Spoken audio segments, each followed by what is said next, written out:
देवर्षि नारद आए और महाराज दशरथ से मिले। राजन, आपको कुछ पता नहीं है, क्योंकि महाराज दशरथ इस समय कितनी आयु के हैं मेरे भक्तों,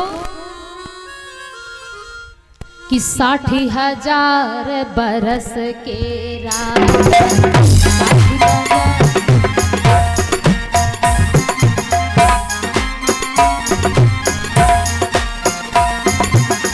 60,000 बरस के राजा, 60,000 बरस के राजा, त्रेता चतुरथ चरण विराजा, त्रेता चतुरथ चरण विराजा।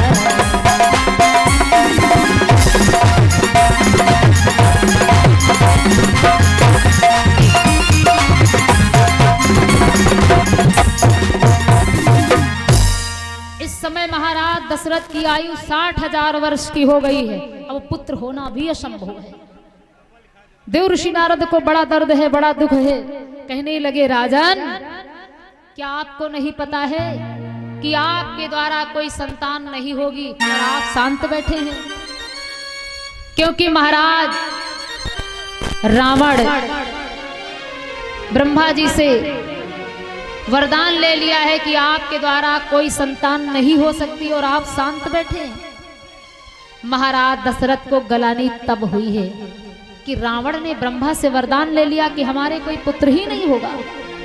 तुलसी बाबा को लिखना पड़ गया, एक बार भूपति मन माही और भई गलानी मोरे सुतना।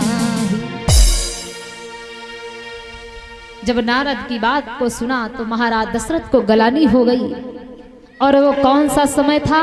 यही समय था, गलानी का समय था। महाराज दशरथ जिस समय इस बात को सुने, मानो महाराज दशरथ के पैरों से पृथ्वी निकल गई हो। मुखमंडल पर महाराज दशरथ के जो आभा थी, जो ललाट पर चमक थी, आज वो सब धूमिल हो गई। रानियों ने जैसे देखा तो कहा, महाराज आज आपको हुआ क्या है जो इतने हमें उदास दिख रहे हो? क्योंकि पत्नी वही है जो बिना बताए पति का मर्म समझ जाए। और अगर पति को बताना पड़े कि हमको दर्द है तो समझ लीजिए वो पत्नी नहीं है। तो महाराज दशरथ के जैसे मुखमंडल को देखा, तीनों देवियां कहने लगी, महाराज कहो तो सही, आपको क्या दुख हुआ है? महाराज कहो, हम आपकी सेवा में मदद करेंगे। आज महाराज दशरथ कहने लगे, देवी हमारे कोई संतान नहीं हो सकती है, और इतनी बड़ी मेरी अयोध्या की राजधानी ये कौन चलाएगा? मुझे दुख है कि हमारे द्वारा ही क्या सूर्य का जो वंश है ये समाप्त हो जाएगा। रानियां कहने लगी, स्वामी विलाप करने का समय नहीं है, क्योंकि रोने से कभी बीमारी ठीक नहीं होती। अगर आपको बीमारी है तो आपको डॉक्टर के पास जाना होगा। स्वामी ये समय रोने का नहीं है, ये समय कुछ करने का है। आप मेरी बात माने और आप गुरुदेव के पास जाइए, गुरुदेव कोई उपाय जरूर बताएंगे। स्वामी महाराज दशरथ गुरुदेव के पास जाते हैं कि गुरु गृह गए वो तुरंत माही पाला, गुरु गृह गए वो तुरंत माही पाला, चरण लागे कर विनय विशाला।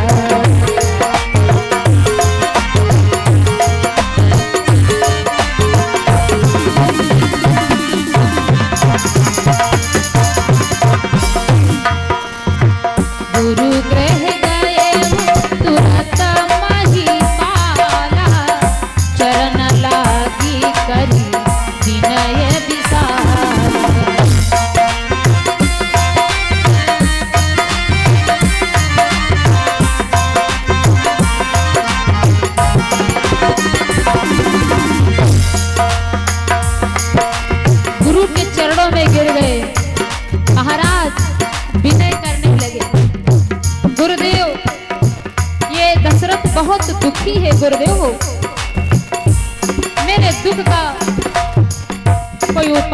जाए, कोई समाधान किया जाए।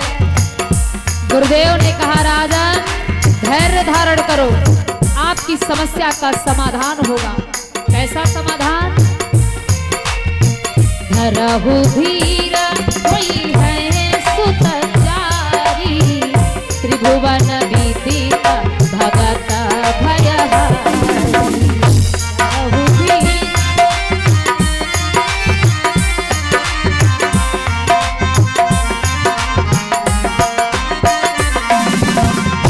धरहु धीरा कोई है सुतचारी, धरहु धीरा कोई है सुतचारी, त्रिभुवन विदित भगत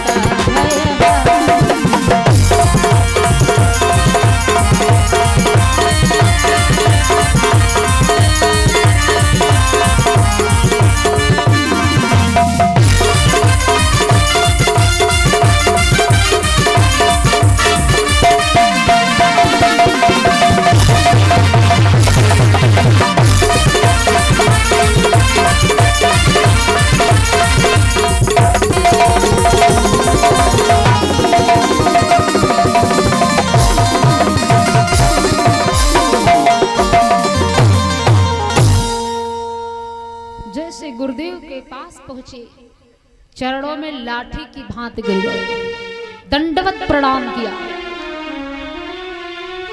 और प्रणाम जब भी किया जाए तो इसी प्रकार से किया जाए, दंडवत। गुरु को जब भी प्रणाम किया जाए तो दंडवत ही किया जाए। लेकिन भैया आज के समय में प्रणाम करने की तो परिभाषा बहुत बदल गई है, झुकना चाहिए। महाराज लाठी की भांति गिर गए, और जब लाठी की भांति गिर गए तो गुरु वशिष्ठ ने अपने कर कमलों के द्वारा राजन को उठाया और कहा राजन क्यों इतना परेशान हो, क्यों इतना दुखी हो?